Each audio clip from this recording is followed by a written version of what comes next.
Good morning, everybody. It's Tuesday, and yes, it has been a super long time since I've been on here live. I know you guys are wondering what has happened to Penny over the summer. Well, it has been a challenging summer. We've traveled, we've had, some family stuff happening that, of course, everybody's got that stuff going on, so it's nothing new. But, with this journey that I'm on, it seems to me that is so important to start with who I am, so that when I'm on here and I'm talking to you, you know that I am talking from the heart and that I am coming from experience. I'm talking about things that I know about. So what I do know about is that life isn't easy, and I know that women out there struggle every day with just life. They struggle with getting out of bed. They struggle with getting their kids off to school. They struggle with homework, for heaven's sakes. They struggle with trying to afford to have their kids do extracurricular activities like after school, summer programs, things like that. They struggle with the thought that, I would love to take my child on a vacation. Can't do it. Can't do it. It's just not possible. They can't see their way to the end. There's no light at the end of the tunnel for them. It's just, picking their foot up and one day after the other, the same story every single day with no hope in sight. And what I'm here to tell you is that there is hope. There is a lot of hope. I'm going to try not to get emotional. The reason I can tell you that there's hope is because where I come from, the life that I had as a child was very destructive, dysfunctional, with several different types of abuse. And the problem with that sort of childhood is that you tend to recreate that because it's what you know. It's not what you love, it's not what you like, but it's what you know. So you seem to be drawn to people that emulate that copy that same pattern of behavior that was so dysfunctional, which is what I did. I married someone that was exactly like my father, and it ended badly. So after that ended, I really had to make a choice. At that time, I had two very small children. I had two kids under the age of 2, and I was unemployed. So I had to find a job, and I had to figure out how to take care of my children. So what I did is I joined the Army. Go Army, right? Be all you can be. So that's what I did. I joined the Army. I stayed in the Army.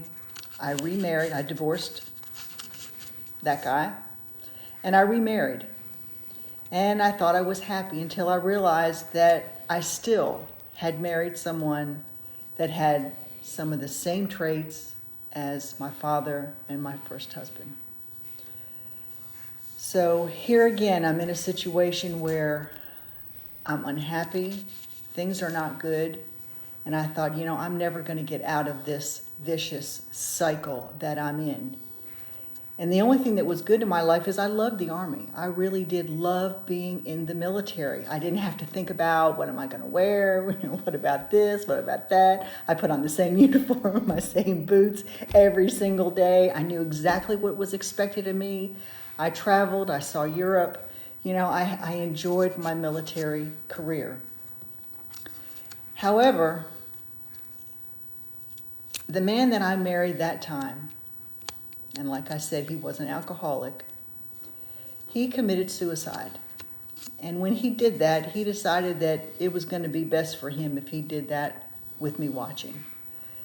And as horrible as that sounds, I have worked through and had several years of therapy, and I can talk about that now without breaking down.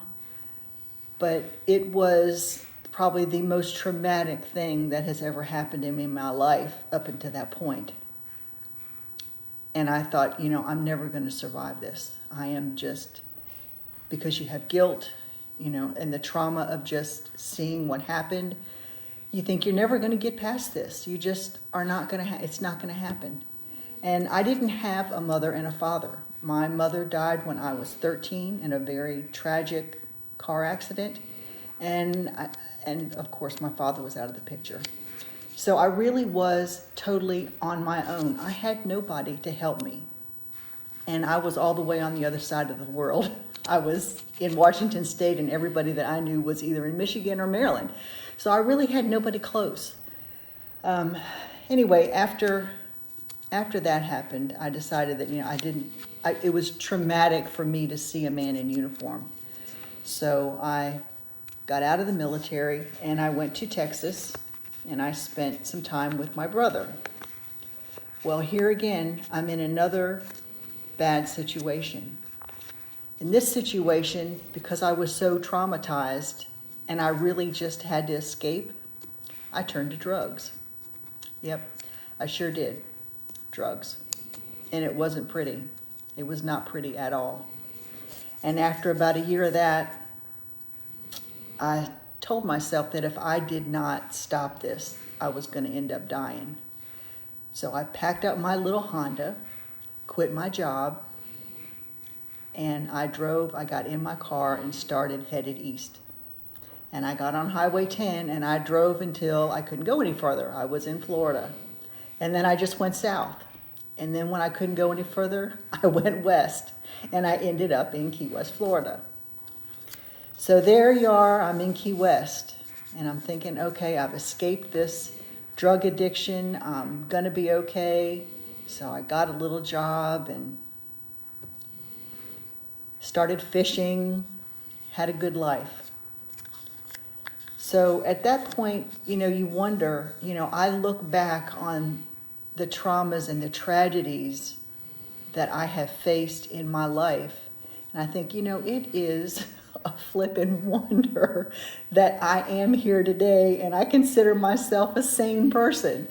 And I think I'm pretty well together. I don't have any severe psychological issues. I do have a little PTSD, from that one event. But, other than that, I'm doing okay. And when I met the man that I'm married to now,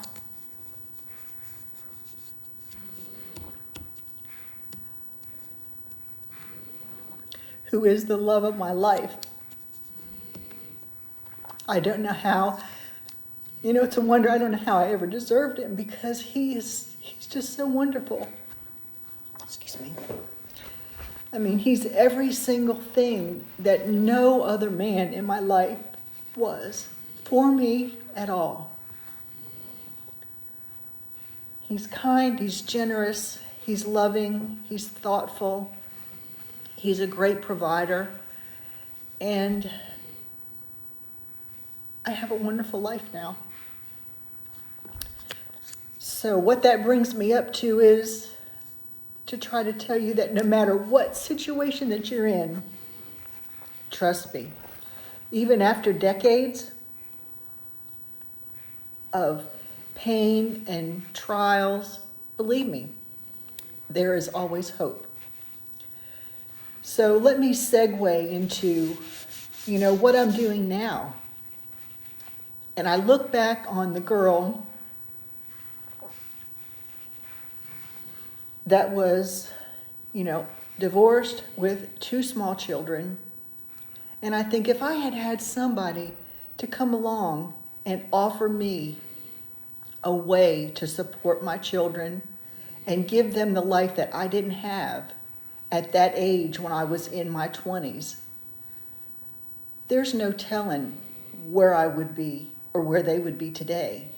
Because, my daughter is going to be 40 this year and my son 38. So, if I'd have had that 30 some years ago, there's no telling where I could be today.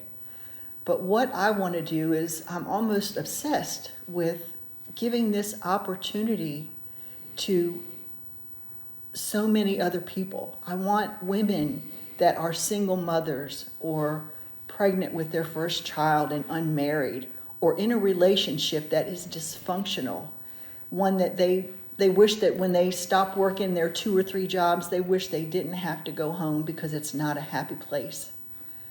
I want them to know that there is a way. There is a way out. There is light at the end of the tunnel. And I want you to know that I can offer that to you.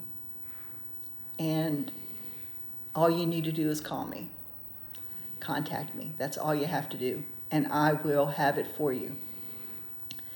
But for an extremely nominal amount of money, a very small amount of money, probably what it would cost you to buy one outfit.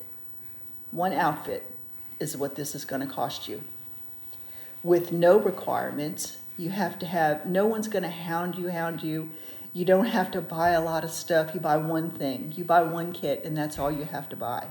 No one's going to say you got to buy this, you have to buy that, because really, you don't need all that to be successful in this business. You need your cell phone. And with your cell phone, you can do what I'm doing. You can do lives. You can talk to people. You can message people. You can have conversations. You can Skype with people. So all you really need is a drive and a motivation to make your life better. And once you have that, I have the vehicle. I have the vehicle for you to do that. Okay? So, I think that's going to be all for today. So, I will probably come back later on in the week. I'll try to have a happy story. Okay? And I know that wasn't the best story to watch, or to listen to, but, my point is that I want to reach out to as many women as I possibly can and offer them a leg up. Because this company is so amazing, and I have been involved in 4 or 5 other direct sale companies that don't hold a candle to this one. This one, we have a duplicatable system. Do step 1, step 2, step 3, step 4, step 5, all the way until you are successful. We have that type of a training program, that you can walk into before you even get your kit. Once you sign up, you can start your training right away. No kidding. There are girls that have signed up and made hundreds of dollars in sales before they even got their kit. Seriously, it has been done more than once. So all you need is the opportunity, and that's what I can give you. You know how to reach me, okay? Do it. Contact me, message me, whatever. And I'm on your side, and I will be here to help you. All right? Listen, it's Tuesday. Have a fabulous day, and I'll be back later in the week. Bye-bye.